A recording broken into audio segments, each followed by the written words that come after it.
వాస్తవంగా చెప్పాలంటే కొంతలో కొంత కాంగ్రెస్ కి ఫేవరబుల్ ఉంటారు వాళ్ళు. అయినప్పటికీ కాంగ్రెస్ పార్టీకి చెందినటువంటి ఒక ఎమ్మెల్యే, ఆ ఎమ్మెల్యే మరెవరో కాదు, స్థానిక శాసనసభ్యుడు రాజ్ ఠాకూర్ మక్కాన్ సింగ్. వెనకటికి ఒక సినిమా చూసిన, ఆ సినిమాలో ఏంటంటే కోట శ్రీనివాస్ ఒక డైలాగ్ ఉంటది. ఆయన దగ్గరకు వచ్చి ఎవరు ఏమైనా పని కావాలన్నా ఏదైనా మాట్లాడాలన్నా కానీ ఇట్లా అంటాడు, నాకేంటి నాకేంటి. ఒక గదే పరిస్థితి వల్ల ఈ ప్రాంతంలో ఎమ్మెల్యే గారు కాంట్రాక్టర్లు ఎవరు ఏ పని చేసినా ఏ పని చేపట్టినా నాకేంటి అని మొదలు పెడుతుండ్రు. అరే రాష్ట్రం మొత్తం ఒక దిక్కు రైతులు అల్లాడుతా ఉంటే, యూరియా లేక సతమతమవుతా ఉంటే, ఇలా ఈ కాంగ్రెస్ ప్రభుత్వం వచ్చినప్పటి నుంచి 600 రోజుల్లో, గడిచిన 600 రోజుల్లో దాదాపు 600 మంది పిట్టల్లాగా రాలిపోయిన ఆత్మహత్యలు చేసుకొని. అయినా కానీ ఎమ్మెల్యే ధోరణి ఏంది? యూరియాకు సంబంధం, నాకు సంబంధం లేదు, రైతులు చనిపోయినా నాకు సంబంధం లేదు, నాకు రావాల్సింది వాటా నాకు వస్తేనే మీరు మరమ్మతులు చేయడానికి నేను పర్మిషన్ ఇస్తా, మీ ఫ్యాక్టరీని ఓపెన్ చేసుకొని యూరియా ప్రారంభించండి అని అంటుండు. వాళ్ళే చెప్తున్నారు ఈ ధోరణి ఏమని, ఇల్లు కాలిపోతే బొగ్గులు ఏరుకుంటారంట, గదంట పరిస్థితి. ఇలా ఈ రామగుండంలో జరుగుతున్నటువంటి అరాచకమైనటువంటి పాలన ఏ నియోజకవర్గంలో కూడా లేదు.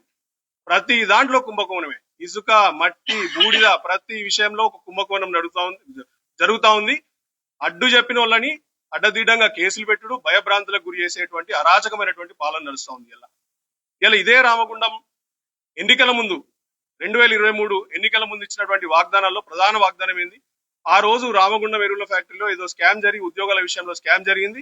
ఆ విషయంలో ఆ స్కామర్స్ ఎవరెవరైతున్నారో వాళ్ళందరినీ కూడా నేను కటకటాల వెనుకకు పంపిస్తా అని చెప్పిండు ఈయన మక్కాన్ సింగ్ గారు. మరి 20 నెలలు సరిపోతున్నాయండి మీకు? ఏడా ఏమైనా ఇన్వెస్టిగేషన్ ఉందా మీది? ఎందరిని పంపించారు లోపలికి? ఎందరు బాధితులకు మీరు డబ్బులు ఇచ్చారు? లక్షల రూపాయలు ఆ రోజు కాజేసినటువంటి డబ్బులు ఇవాళ ఇస్తా అన్నారు కదా, ఏడవైందా డబ్బులంతా? మీరు ఎవరి పక్షాన ఉన్నారు నాకు అర్థమైతలేదు. మీరేమన్నా లోపాయికార ఒప్పందం గిట్ట చేసుకున్నారా వాళ్ళతో వెనకాల? ఇదెక్కడి తతంగం? ఇది పూర్తిగా విఫలమైనటువంటి ప్రభుత్వం. ఈ ప్రభుత్వము రైతులకు ఇవ్వాల్సినటువంటి రైతు భరోసా సకాలంలో ఇయ్యదు, చేయాల్సినటువంటి రైతు రుణమాఫీ ఎగ్గొట్టింది, సగం కంటే ఎక్కువ చేయలేదు, రైతులకు సకాలంలో సాగునీరు అందియదు, సింగరేణి ప్రాంతంలో ఉన్నటువంటి కార్మికుల సమస్యల్ని విస్మరిస్తుంది. ఈడ హ్యాండిక్యాప్డ్ పింఛన్ ఉన్న వాళ్ళకి పింఛన్ ఇస్తా అని ఎగ్గొట్టిరు, వాళ్ళకి ఇస్తలేరు. ప్రతి మహిళకి ఇస్తా అన్నటువంటి 2500 రూపాయలు ఎగ్గొట్టిరు. దేని గురించి సపోర్ట్ లేదు. ఈడ సింగరేణి క్వార్టర్స్ కట్టిస్తా అన్నారండి స్థానిక ఎమ్మెల్యే గారు ఎన్నికల ముందు ఇచ్చినటువంటి ప్రధానమైనటువంటి వాగ్దానం. ఏడమైంది అది? ఎక్కడ పోయింది? ఈడ 22 ఎకరాలు ఉంది మనకి ఈడ సిటీ మధ్యలో, దాన్ని తీసుకొని ఏదో సోలార్ ఫామ్ పెడతా అన్నాడు కదా, దాని బదులు అక్కడ సింగరేణి ఎంప్లాయీస్ కి క్వార్టర్లు కట్టాలండి, హైరైజ్ బిల్డింగ్లు కట్టుండ్రు, ఏమైతుంది?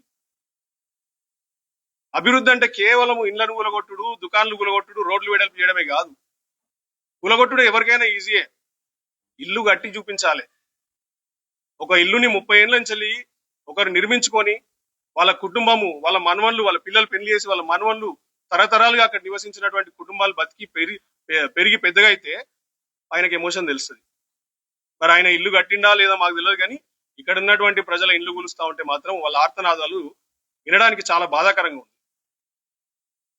ఇదొక సబ్జెక్ట్ అయితే, నిన్నగాక మొన్న చూసిన మనము వినాయక చవితికి ఇక్కడ మున్సిపల్ కమిషనర్ గారు ఒక ఆర్డర్ వేసిండ్రు, స్థానికంగా ఈ వినాయక నిమజ్జనం జరిగే సమయంలో ఎవరు కూడా బ్యానర్లు పెట్టద్దు, ఫ్లెక్సీలు పెట్టద్దు అంటారు. నిన్న చూసినాం మేము. నేను కూడా ఉండే ఇక్కడ నిమజ్జనం జరిగే క్రమంలో ఇక్కడ చౌరస్తా కాడ నేను కూడా నిలబడ్డా. దాదాపు ఒక 300-400 వినాయకులు వెళ్ళిండ్రు, గణనాథులు వెళ్ళిండ్రు గోదావరిలో నిమజ్జనం కోసం.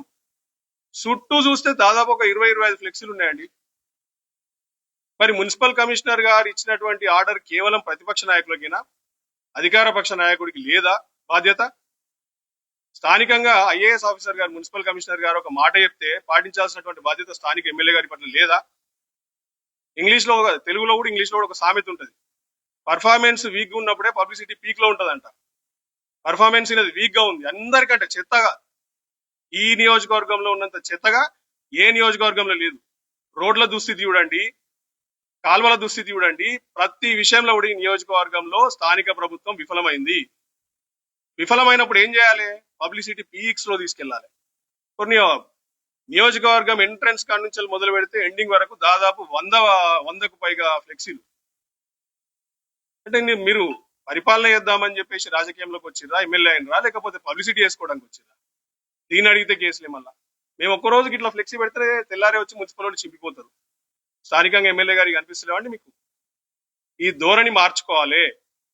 బెదిరింపులు, అరాచకపు పాలన ఈ ధోరణి అంతా కూడా మార్చుకోవాలి. మరీ ముఖ్యంగా రైతులకు చెందినటువంటి ఈ సమస్యని ఇలా మీరు ఆ కాంట్రాక్టర్ ని బెదిరించి రాపండి, వాటాల కోసం బెదిరించి రాపండి, ఆపిచ్చి మీరే తక్షణమే ఆర్ఎఫ్సిఎల్ దగ్గరికి పోయి ఆ ఫ్యాక్టరీలో ఉండి కాంట్రాక్టర్తో మీరే పనులు చేయించి తక్షణమే దాన్ని మరమ్మతులు చేసి ఓపెన్ చేయండి.